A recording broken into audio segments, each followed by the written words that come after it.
Sa gitna ng pinsalang iniwan ng Bagyong Uwan, muling umangat ang diwa ng bayanihan sa Bayambang, Pangasinan.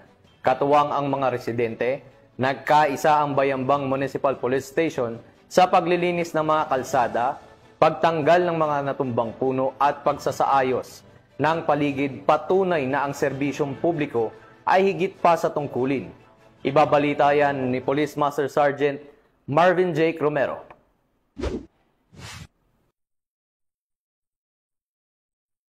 Mabilis na rumisponde ang Bayambang Municipal Police Station sa paglilinis at pag-aalis ng mga natumbang puno at basura matapos ang pananalasan ng Bagyong Uwan na nagdulot ng pinsala sa iba't ibang bahagi ng bayan.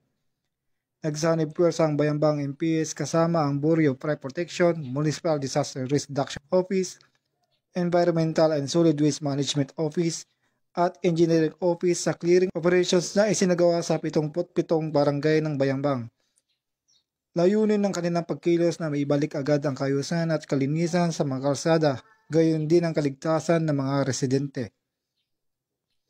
Ayon sa Bayambang Municipal Police Station, nakadeploy ang mga tauhan nito 24 oras sa isang araw upang mapanatili ang seguridad at kaayusan sa mga apektadong lugar at upang maiwasan ang anumang uri ng pananamantala o krimen habang nagpapatuloy ang mga operasyon. Mula dito sa Ilocos Region, ako ang inyong PNN Correspondent, Postmaster Sergeant Marvin J. Romero, alagad ng batas, taga-taguyod ng Balitang Pulis.